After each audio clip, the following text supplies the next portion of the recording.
Gusto ko lang sabihin talaga, ang nakita ko lang, simula nung kang KOJC pa, yung Pastor Kibuloy, hanggang dito sa sa tatay ko, abusado talaga. Abusado, tapos ayaw dumaan sa saktong proseso. Medyo kailangan natin mag-ingat ngayong mga panahon na to dahil kailangan natin tingnan yung sitwasyon ng maayos. Kasi ako, nakakarinig lang ako ng mga istorya ng Marcelo. Pero ngayon, di ko alam kung ito na ba yun. Pero sa nangyayari at nakikita ko at nararamdaman ko, para siyang Marcelo na naririnig ko noong panahon. Hindi pa naman kasi alam ko may mas mga grabe talaga at mga karumaldumal na mga nangyari doon. Pero itong Marcos Jr. gustong gayahin yung tatay niya na senior na ewan ko lang. Pero gusto ko lang na tingnan nyo ng maayos yung sitwasyon at mag-ingat kayo sa iba kumilos yung liderato ngayon. Yung mga pulis na uutusan, wala magawa. Siyempre, trabaho Manila. Wala naman talaga dyan sa mga maliliit na ranggo yung andyan naman talaga kung sino yung nagpapatakbo. So mag-ingat kayo dyan. Again, gusto ko lang pasalamat kasi wala talaga akong, hindi ko alam talaga sabihin ko sa inyo kasi apektado talaga ako ngayon, yung pamilya namin sa nangyari. Yung gusto lang namin makita yung former President Digong. So malaking bagay, lahat ng ginagawa nyo, sinasabi nyo, sinusulat nyo, lahat ng suporta na pinapakita nyo, malaking bagay yan sa amin. Kaya salamat sa inyo. Yun lang. Kay General Torre, hindi po pwedeng sabihin mo na order ito. Unlawful order is beyond justification. Therefore, ang iyong pagpapadukot kay Pangulong Duterte, ang threat mo na badili, kakaladkarin mo siya sa loob ng eroplano, at ang iyong paghahambog ngayon na ikaw na nakagawa noon, may kabayaran yan. Kung hindi man ngayon, darating ang panahon, your day of reckoning towards justice will come. Ang motto ng police ay to serve and protect.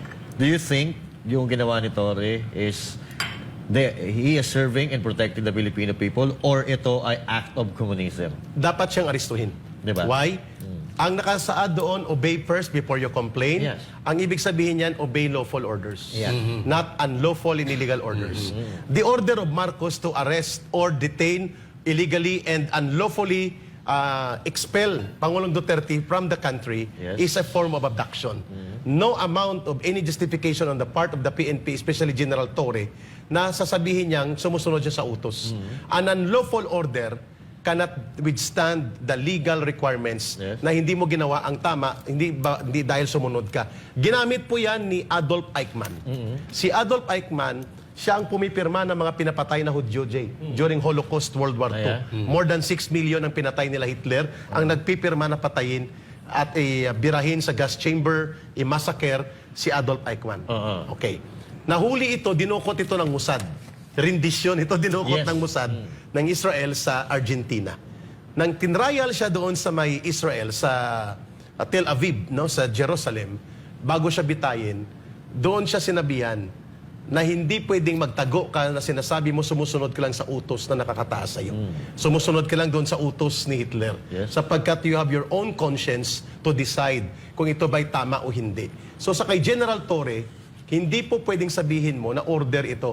Unlawful order is beyond justification. Therefore, ang iyong pagpapadukot kay Pangulong Duterte, ang threat mo na badili, kakaladkarin mo siya sa loob ng eroplano, at ang iyong paghahambog ngayon na ikaw lang nakagawa noon, may kabayaran yan.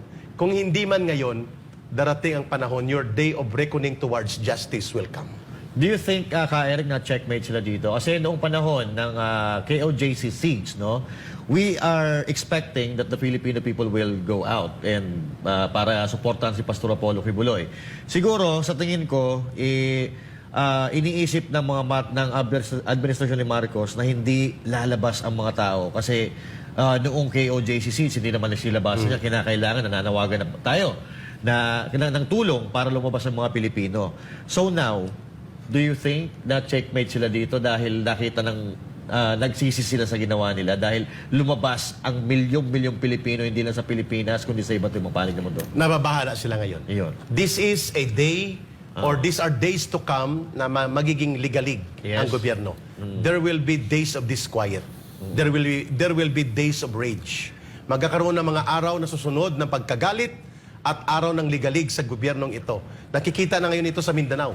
Yes. Araw-araw halos may motorcade, may noise barrage, Yes. may prayer gathering all over Mindanao. And tomorrow, And Ka-Eric. tomorrow sa Liwasang Bonifacio, may pagtitipon.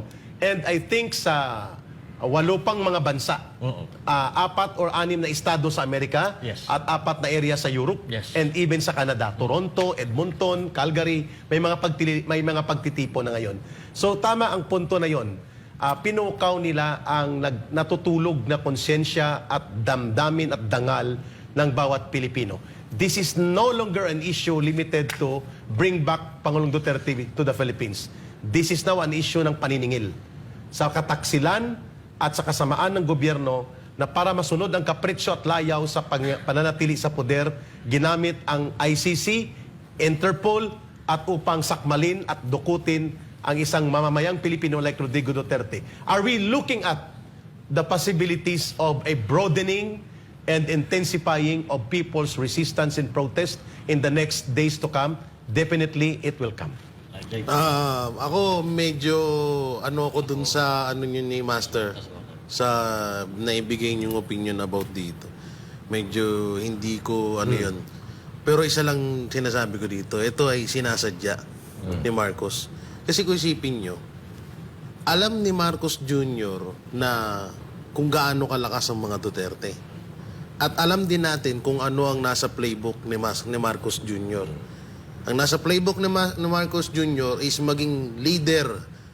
Hindi pala may tatawag na leader yun. Wala siyang ganun. Maging hari habang buhay dito sa Pilipinas. Gusto niyang panghawakan to panghabang buhay sa anak niya, sa apo niya, panghabang buhay. Etong pagiging Pangulo. Kaya yung sinasabi kanina ninyo na parang nagsisi sila, hindi.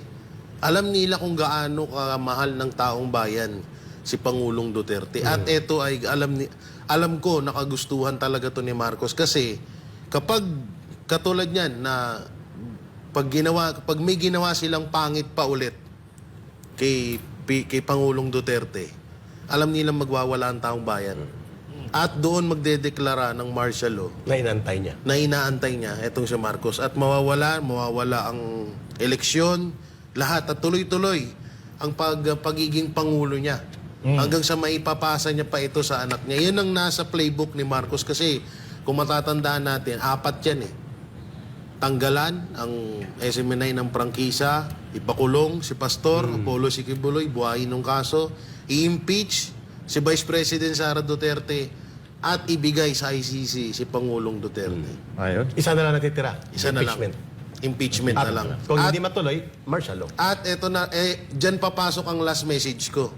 Dahil wag na nating hahayaan po na umabot pa po sa impeachment kay Vice President Sara Duterte itong plano ni Marcos. Dahil sunod-sunod yan. Nasa playbook na ho ni Marcos yan. Kung hinayaan natin na nangyari sa KOJC at ngayon nagsisisi tayo na hindi agad tayo kumilos at na inantay pa nating dumating sa punto na nakuha na nila si Pangulong Duterte, wag na ho nating hayaan pa na makaabot ito sa impeachment kay Vice President Sara Duterte dahil yun ang gusto ni Marcos. At gusto nilang magpanghabang buhay na maging hari dito sa Pilipinas. Lahat ng alam nilang makakasagabal sa kanilang plano ay kanilang gigipitin at kanilang tutugisin. Kaya tayo, mga kababayan, ay sobra na ho itong pag-aaral sa atin. Dapat matuto na ho tayo. Ilang beses na ho tayo nagkamali. Nagkamali na tayo na binoto natin si Marcos at ilang beses pa ulit tayo nagkamali. So wag na natin hayaan na magkamali pa tayo ulit. So ayun, okay. At sa akin naman, mukhang napaso dito ang Marcos administration. Ano? And now, PRRD made an history once again. Si PRRD lang ang nililitis na nagluksa ang buong mundo sa iba't ibang panig ng mundo. At ngayon, sa tingin ko, pati ang ICC mababago ang pananaw kay Pangulong Duterte dahil sa nangyaring ito. Kaya patuloy po natin na ipakita ang suporta kay Pangulong Duterte para mabuksan ng isipan ng mga kababayan natin o mga ibang lahi sa iba't ibang panig ng mundo, mabaliktad yung maling pagkakakilala nila kay Pangulong Duterte dahil walang ibang hinangad si Pangulong Duterte kundi ang katahimikan ng ating bayan, yung nakakapaglakad tayo ng matiwasay, nakakatulog tayo ng mahimbing. Kaya ito, paulit-ulit po natin nasasabihin kahit na mapundi ang tenga ninyo. Huwag na po nating bibitawan ang PDP laban dahil eto na lang ang huling pag-asa natin para sa ating bansang Pilipinas. Dahil pag nakawala pa yan, mananatili ang ganitong uri ng pamumuno at lalo tayong maghihirap. Hindi kayo, pero yung mga susunod na henerasyon, mga apo ninyo, mga anak ng apo ninyo, isipin nyo po yan. Kaya patuloy po natin ipakita ang suporta kay Pangulong Duterte sa pamamagitan ng pag-express or pag-exercise ng ating karapatan sa pagpapahayag ng ating saloobin at pagkontra doon sa kamalian na nakikita natin sa ating lipunan. Kaya Rick, yung message mo at panawagan sa ating mga kababayan, please. Thank you, Banateros. Thank you, Jay, Coach Oli, and Brother Master Judea, Panatbay, and Boss Dada. Thank you for having me sa program ng Banateros. Thank you, SMNI. And thank you kay Pastor Kibuloy na ako po'y muling nakakapag-guest dito sa ating mga programang mainit na talakayan at paglilinaw sa mamamayan. Kung mayroong isang bagay na nakaligtaan si Marcos, at ito ay isang mayor na pagkakamali niya ngayon, ina-underestimate niya ang taong bayan. Yes. When you underestimate the will and the determination of the people to stand up for what is right, and when you challenge them to make a collective conscience call, diyan ka nagkakamali. Dalawang beses na pong napatunayan yan. Walang diktador o walang popular na presidente ang pwedeng pumigil kapag tumindig ang taong bayan at desisyonan nilang lalagutin nila ang tanikala ng paghahari-harian sa bansang ito. Yes. Naganap yan sa kanilang pamilya, sa tatay niya, 40 years ago. Magaganap muli yan sa kanya. Shock yun because he already made a martyr out of Rodrigo Duterte. Yes. Rodrigo Duterte will forever live in the hearts and minds of the people, not because he is Rodrigo Duterte, but because of what he did for this country and for the people. Ang alaala at ang mga malalakas na pag-ugat ng ligasiyang Duterte, kailanman hindi yan mabubura. Na minahal niya ang taong bayan, binigyan na ng dignidad at respeto ang Pilipino at kanyang ipinakita na kayang gawin ang tinatawag na totoong matinong pamumuno. Yes. Rule of law para sa interes ng taong bayan, nilabanan ng terorista, durugista, kurakot at mga gahaman na oligarko at hindi pa nagawa yan ng sino paman. At higit sa lahat, in-underestimate ni Marcos ang taong bayan na balikan po ang kasaysayan at kultura. Wala sa ating kultura na basta-basta na lang nating aapakan ang mga taong gumawa ng mabuti. Mr. Marcos, kung may natitirang pang kukunting konsensya sa iyo, I think tinamahaan ng kapatid mo dito, no? Si Amy Marcos ay hiyang-hiya sa nangyari. Yes. Sapagkat, the only president na tumaya ng kanyang presidency para ipalibing ang inyong tatay na tinatawag na diktador at pinakagrabing magnanakaw sa kasaysayan ng mga presidente na kalibing sa libingan ng mga bayani because of a president known as Rodrigo Duterte na pinadukot mo at ipinatapon mo sa Netherlands. Your days of reckoning are fast approaching. Kasama po ang mga aliporis mong naghahari-harian sa bayang ito. Ang taong bayan ang pinagmumula ng kasaysayan, taong bayan din po ang hahatol sa inyo. At sa darating na Mayo, sa eleksyon na ito with Pastor Kibuloy at mga kandidato na tinutulungan ni Pangulong Duterte, I think the conscience vote and the protest and resistance of the people will be manifested in the ballot. Hindi niyo pwedeng dayain ang sentimento ng taong bayan that will reject totally all candidates connected to Marcos. At yan ay mangyayari yan. Napapakinggan ng COMELEC yan at yan ay nakatadhana na sapagkat kayo po ang nagbukas nito para ang taong bayan ay hatulan kayo. Magkita-kita tayo bukas, alas 3 o alas 4 ng hapon, Liwasang Bonifacio, araw ng pagkagalit at pagkaligalig, araw ng panawagan sa katarungan upang maibalik sa bansang Pilipinas Yes. ang totoong Rodrigo Duterte na simbolo ng pagiging matatag at maayos na lipunang Pilipino. Yun. Ka-Eric for Congress. Ipana. Thank you, Pero Coach. pasensya, hindi ako sang-ayon doon sa isa mong sinabi Saan doon? na nakukonsensya na si Aimee. Plastic mo. Oo, sige. Kung nakukonsensya ka talaga, umalis ka dyan sa alyansa. At ibulgar mong totoo sa kapatid mo. Mukhang nabubudol na naman eh. Speak about your brothers, real person. Ewan ko ba dyan kay Aimee, no? May dugtong ko lang konti, Hindi mo nga masabihan na magpa-drug test kapatid mo. Hindi nga niya may bulgar kung Hindi ano mo nga may talaga. vulgar kung addict ba kayo, hindi. Tapos magaganyan ka. Tigilan I mo. like that. Tigilan mo nga kami sa mga ka-plastic. Kadramahan niya. Thank you, Coach, for reminding me. Nagsimula nga ang preliminary investigation sa pangalawang taon matapos tayo magbitiw sa ICC. Dapat kasi nagsimula yung investigasyon na yon sa loob ng first year lamang. At ito yung desisyon sa kaso ng Burundi. So, ngayon, yan ang uunahin namin at hindi namin aantayin ng September 21. Attorney, anong stand niyo po na ang ating Pangulo ay kinidnap galing Hong Kong tapos Kaya hindi nga natin po, partner ang yung sinasabi Dubai? namin, yung kidnapping dapat dahilan para mawalan ng jurisdiction ang ICC dahil ang kidnapping ay illegal. At hindi pwede na magkaroon ng jurisdiction ang isang hukuman na nagbibigay ng katarungan kung mali ang paraan ng pagkakaroon ng jurisdiction sa pagkatao na nasasaktan. Attorney, yung pagbasa ni Tory ng Miranda rights, tama ba yun bilang Mali attorney? po. Kasi binasa lang niya, Miranda rights sa Pilipinas. Hindi niya sinabi na may karapatan ng Sir Harry. iharap muna sa lokal na hukuman. Yun. Para sigurado ang Kay Sir kanyang mga Harry. karapatan ay nare-respeto ng mga nag-aaresto mga pulis at yung karapatan na provisional liberty na bibigay ng lokal na hukuman. Alam nyo, lahat ng aking mga sinabi ay dapat hindi naman automatic yan na ilahasakay sa eroplano. Yun ang Yan kanilang po. binabag. Kasi dapat Opo. na nakasaad sa Article 59 ng Rome Statute ay dadalhin muna siya sa lokal na hukuman. Opo, yun po dapat yun. Opo.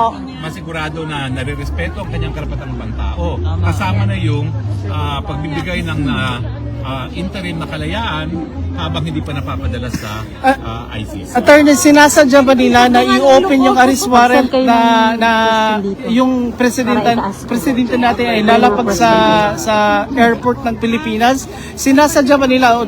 Sino po ang may pakana doon? Kasi sabi nila mayroon talagang may pakana doon. Wala talaga dyan ang Marcos administration. Yun! Sila pa nga umupa ng eroplanong privado para isakay ang eroplano ng presidente. Normally, ang hukuman ang magbabayad niyan. Ano po yung sinasabi Attorney, po yung nila? eroplano niya is from ICC. Merong karapatan ba yung eroplano? Hindi nga taga-ICC yung eroplano na yun eh. Bakit naglanding sa Dubai na hindi naman Yun. Hindi bawal miyembro ng Dubai ang attorney bawal yun. ICC. Ilang oras po naglanding? 5 oras daw. Attorney, in general, gusto po namin malaman yung health condition ng ating Pangulo as of Wala this pa time. akong alam dahil hindi ko pa siya nakikita. Si VP Sara, kauna-unang beses na nakikita niya. Legas is not fit to fly po, attorney. Dubai. Wala nga kami dun eh. Forcing po yun. Hindi mo ba nakausap ko siya pero alam mo talaga mahina yung boses ni Opo. At saka, attorney, sinadya yung nurse na sumama sa kanya. Talaga napansin ko na malaki yung pagkahina ni Presidente Matao. Sir, one more question. Itong nangyayari ngayon sa Pilipinas at sa buong mundo, sir, meron ba itong epekto sa ekonomiya natin sa Pilipinas? Natural. Malaki. Ang aking tingin, hindi tatanggapin ng karamihang Pilipino yung ginawa nila kay Presidente Duterte. Yes. Hindi sila sumuod sa tamang proseso. Yes. O, di ba? Ang mabuti sana kung sumunod sila sa tamang proseso na hinarap muna sa lokal na hukuman, edi malalaman natin kung nagkaroon ng paglabag sa karapatan ng tao ni Presidente Rodrigo Duterte, no? Bago siya napadala rito. Nasa live ni Harry Siyempre, hindi Roque. mo maiwasan ang tao, magagalit. Sir, one more question. Attacks tayo ngayon sa attacks tayo sa US, sir. Anong say mo? Ano kayang gagawin? May gagawin ba si Trump dito sa itong pangyayari na to? Ang si Trump, Sorry, dahil ate. hinuri ni Trump si Trump ang pagkahuli ni Netanyahu, release niya ang lahat ng assets ng ICC at walang empleyado ng ICC na pwedeng tumapak sa ICC. At ang sabi rin niya, walang po pwedeng tumapak sa Amerika doon sa mga sumusuporta sa gawain ng ICC. Kasama na si Laila de Lima at si Lisa Ontiveros. Yes! Nagkakatawa na galit. Rule 59, isa po ba yung ground para nawalan Yes. sila na agad ng Ang sinasabi ko nga dito, yung posisyon ng Ibrahim versus Minister ng Pagkatusin Aray ko, ate, yung ulo ko. Africa na illegality of arrest should divest the court of jurisdiction. Dahil hindi mo po pwedeng iwasto ang pagkakamali sa paggawa ng isa na namang pagkakamali. Okay? Sir, May nabasa ko scripted daw. Hanggang nga iuwi Nabasa ko sa comment. Sir, kaninang umaga po ba hindi Sabi, nakita si diyan, tingnan mo. Hindi to scripted, ano? Sir Roque, you are a previous member of the Council of It's the not scripted. ICC before, right? Hanggang ngayon. Okay. Until now. Sir, pwede po bang makasuhan yung nag-violate ng Rule 59 ng... Gusto ko munang maiuwi ang presidente. Yan! Malaki ba? Sir, malaki po ba ang chance na makauwi siya ng Pinas? Ako'y naniniwala naman. Yes! Merong mga pagkakataon. Jesus Hindi, hindi name. namin natin sa September. Hingi kami na mas maagang date para sa issue ng jurisdiction. Attorney, what if Saka wala nang tuyo. Attorney, kung may uwi siya sa Pinas, ano pong mangyayari sa kanya? I-detain po ba siya sa Pinas? Ang plano namin uwi siya at wala na siyang kaso. Yes. That's what we are looking. ang dami na po naglabasan dun sa atin sa kalsada. Anong masasabi niyo sa kanila? Ay, pagpatuloy nila. May magpatuloy. Go! Loobin. Karapatan niyo yan!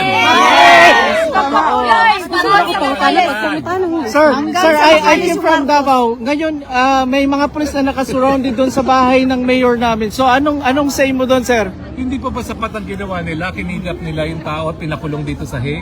Yeah. Ano ang gusto nilang gawin? Si Diwata! Gusto pa ba nila na pulbusin talaga ang lahat ng Duterte? Yun. That's their plan, I guess. Doing this to our former president, ano po ang gagawin nila sa ating vice presidente, sir? Eh di ba pinatatanggal nga bilang vice-presidente? Both straight po ba dapat, sir, sa... Ay nako naman kayo. Kung hindi nyo ito ang nangyayari, straight PDP laban na kayo.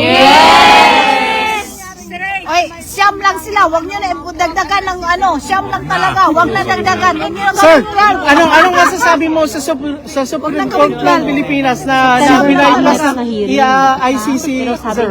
Anong say mo Hindi doon? kasalanan ng Supreme Court yun. A-appeal sila. Kasalanan ng kapulisan yung kasalanan ni Marcos na hindi hinarap sa lokal na hukuman ang presidente ayon sa Article 59 ng Rome Statute of the ICC. Sir, may... Dili alimuot kay Parting Tugnawa. Hindi ko alam kung Parting nagkakaso siya. Tugnawa. Totoo po ba yun? Hindi namin na-detain daw po. Totoo po ba yun? Wala akong Sir, kinalaman. ba- Pero sana magkaroon siya ng transparency kasi Mag-birthday may ka gusto dali. kong apoy. Attorney Harry, yung nangyari doon kay Marcos at saka doon sa EDSA na kumalas yung army, meron bang tsansa na magkaroong second na event na mangyayari ng EDSA Iniiwan ko Revolution? po na po sa sambayan ng Pilipino. Yan! Magkakaroon na naman ng people power. Go! Go! Election muna, wag lang po. Sir, agree ba kayo na may people power na mangyayari sa Pilipinas para sa pagbabago ng bayan? Kaya dahayaan natin ang taong bayang Pilipino magmusga kung sila yung magpe-people power muli. Go! Thank you, sir. Thank you, sir. Magdeklara Thank you, siya sir. ng martial law. Sir, sir. O sino ba may tubig dyan? Wala ba? Tubig! Tubig! Bigyan niyo ng tubig! Wala, ayan, tubig! Go! Ano pa po gusto? Jacket! Bigyan ng jacket kasi si Roque. Marami na akong taba. Oy, pumayat ka, attorney. in fairness. Gumapo. Umabot sa mga trabaho ngayon para sumuporta. Wala siya kauban sa sunod. At yan ay wala siya kauban sa sunod. Bawal. Pagmamahal sa bayan. No personal assistant nurse. Buhay para sa bayan. Maraming salamat. Wala tanan. Para po kay Tatay Digong, gagawin namin lahat. Grabe ng lalaki dali. Saging po. Okay lang kasi wala naman nagtatanong. Nakatipid na ako. Gusto niyo po umupo muna? Sir, muna po. Opo, opo. Maglingkod daw siya. Opo, opo, opo. Maglingkod daw siya. Sir, may ulit pa. Hoy, sa gitna. Nasa akin yung cellphone ni Sir Harry. Diyos ko.